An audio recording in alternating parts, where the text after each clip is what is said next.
আসসালামু আলাইকুম রহমতুল্লাহি ওয়াবারাকাতু।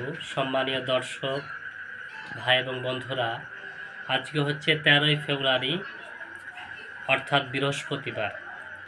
আগামীকাল 14 ফেব্রুয়ারি হচ্ছে শবে বরাত, অর্থাৎ শুক্রবারের দিনটাই হচ্ছে শবে বরাত। অতএব আমরা যদি শবে বরাতের রাতের সম্বন্ধে যদি কিছু মানতে চাই, ইবাদত করতে চাই, তাহলে আজকে রাতে অর্থাৎ বৃহস্পতিবারে যাওয়ার পরে যে রাতটা আসছে, আজকে যে রাতটা আসছে, এই রাতটাই হচ্ছে শবে বরাতের রাত। অতএব এই রাতে হাদিস শরীফে অনেক ফজিলতের কথা বর্ণনা রয়েছে, কিন্তু যেগুলা আরও অনেক যে জিনিসগুলো রয়েছে সেগুলা বাদ দেওয়ার কথা বলা হয়েছে।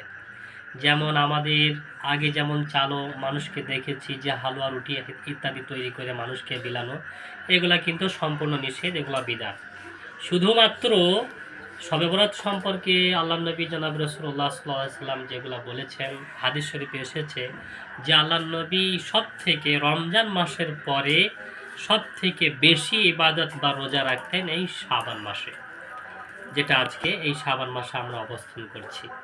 অতএব আমরা যারা শবে বরাত সম্বন্ধে বা শবে রাতের ইবাদত করতে চাই, তারা যেন আজকে বৃহস্পতিবার দিন যাওয়ার পরে যে রাতটা আসছে, এই রাতে আমরা বেশি বেশি যে সমস্ত নফল ইবাদতগুলো রয়েছে সেগুলো করার চেষ্টা করব, এবং শুক্রবারের দিন রোজার থাকার চেষ্টা করব ইনশাল্লাহ।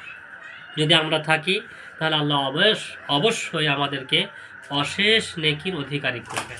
সেই মতো আমার প্রত্যেকটা দর্শককে অনুরোধ করব যে আমরা প্রত্যেকেই যেন এই দিনটাকে আমরা পালন করতে পারি, এবং প্রত্যেকেই যেন আমরা রোজা রাখার চেষ্টা করবো ইনশাআল্লাহ। আসসালামু আলাইকুম ওয়া রাহমাতুল্লাহি ওয়া বারাকাতুহু।